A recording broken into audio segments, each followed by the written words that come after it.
సాధారణంగా యుద్ధం మొదలైతే బలహీనంగా ఉన్న దేశం ఆ దాడి వీలైనంత తొందరగా ముగిసిపోవాలి అని కోరుకుంటుంది. కానీ ప్రస్తుతం ఇరాన్ అమెరికా యుద్ధంలో సీన్ రివర్స్గా కనిపిస్తోంది. ఇరాన్ వెనక్కి తగ్గట్లేదు సరికదా, అమెరికా ఇజ్రాయెల్ సైతం షాక్ అయ్యేలాగా తన వ్యూహాలను అమలు చేస్తోంది. ఇరాన్ అసలు టార్గెట్స్ ఏంటి? ఇరాన్ ఇంతలా పోరాడుతుందని, ఇంతలా దాడులు చేస్తుందని అమెరికా అధ్యక్షుడు డొనాల్డ్ ట్రంప్ మొదట్లో అనుకోలేదు. ఓ 2-3 రోజుల్లో వార్ ముగిసిపోతుందనుకున్నారు. కానీ ఇరాన్ 2 వారాలుగా యుద్ధాన్ని కొనసాగిస్తోంది. ట్రంప్ అంచనా తప్పేసరికి యుద్ధ ఖర్చులతో అమెరికా తలపట్టుకునే పరిస్థితికొచ్చింది. ఆల్రెడీ నష్టపోయున్న ఇరాన్ నిండా మునిగిన తర్వాత చలేముంది అనుకుంటూ యుద్ధాన్ని కొనసాగిస్తోంది. ఇవాళ 14వ రోజు. అయితే ఇరాన్ రోజుకో రకంగా వ్యూహం మార్చుతూ అమెరికాకు షాక్ ఇస్తోంది. అమెరికా ఇజ్రాయెల్ నమ్ముకున్న ఆయుధాలపైనే టార్గెట్ చేసింది. రాడార్లు, satellite communication systems, air defence పై దాడులు చేస్తోంది. అంటే Israel America defence network backbone విరిచేయాలని చూస్తోంది. యుద్ధంలో రాడార్లే కళ్ళు.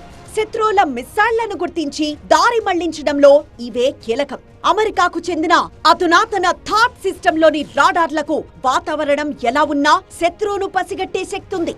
అదే ఆ రాడార్లు లేకపోతే మిస్సైళ్లను కనిపెట్టడం కష్టం. అవి వస్తున్నట్లు తెలుసుకునే లోపే దాడి జరిగిపోగలదు. అందుకే ఇరాన్ రాడార్లను టార్గెట్ చేస్తోంది. ఇక శాటిలైట్ కమ్యూనికేషన్ డిష్లు, రాడోమ్లు సైనికుల మధ్య సమన్వయం కోసం కీలకం. ఇవి లేకపోతే సైనికులు శాటిలైట్ ఫోన్ల ద్వారా మాట్లాడుకోవడం కుదరదు. కాబట్టే ఇరాన్ వీటిని టార్గెట్ చేస్తోంది. ఇక ఎయిర్ డిఫెన్స్ సిస్టమ్స్ అయిన పాట్రియట్, థాడ్, ఇజ్రాయెల్ ఆరో అనేవి ఇరాన్ దాడి చేసినప్పుడు ఆకాశంలోనే డ్రోన్లు, మిస్సైళ్లను అడ్డుకొని పేల్చేస్తాయి. కాబట్టే ఇరాన్ ఈ ఎయిర్ డిఫెన్స్ పై ఫోకస్ పెట్టింది. ఇవి ఎంతలా నాశనమైతే ఇరాన్ కి అంతగా పట్టు పెరుగుతుంది. డిఫెన్స్ సిస్టమ్స్ నాశనమయ్యే కొద్దీ శత్రు దేశాలకు టెన్షన్ పెరుగుతుంది. వాటి రక్షణ తగ్గిపోతుంది. ఇది ఇరాన్ కి ప్లస్ అవుతుంది. యుద్ధంలో ఆధిక్యం చూపేందుకు వీలవుతుంది. ఇక తమ సిస్టమ్స్ నాశనమైతే అమెరికా, ఇజ్రాయెల్, వాటి మిత్రపక్షాలైన గల్ఫ్ దేశాలకు ఆర్థిక భారం పెరుగుతుంది. సైకలాజికల్ గా ఇది అమెరికాను ఇబ్బంది పెడుతుంది. అయితే అమెరికా తలుచుకుంటే మరిన్ని ఆయుధాలతో విరుచుకుపడగలదు. కావాలంటే యుద్ధాన్ని మరికొన్నాళ్లు పొడిగించగలదు. అయితే ఇది అమెరికా రక్షణ బడ్జెట్ పై తీవ్ర భారం పడుతుంది. ఈ యుద్ధం ఇలాగే కొనసాగితే అమెరికా సంపద కర్పూరంలా కరిగిపోతుంది.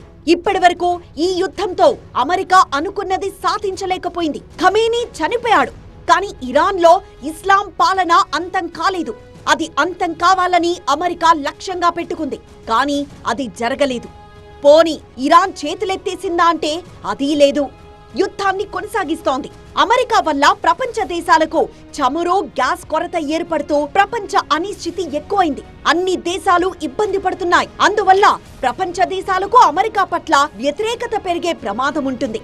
ఇరాన్ కోరుకుంటోంది ఇదే. అమెరికాను ప్రపంచ వేదికపై ఒంటరిని చేసి ఆర్థికంగా, సైనికంగా కుంగదీయాలన్నదే ఇరాన్ వేస్తున్న డెడ్లీ మైండ్ గేమ్. ఈ పోరులో గెలుపు ఎవరిదో పక్కన పెడితే అమెరికాకు మాత్రం ఇరాన్ చుక్కలు చూపిస్తోంది.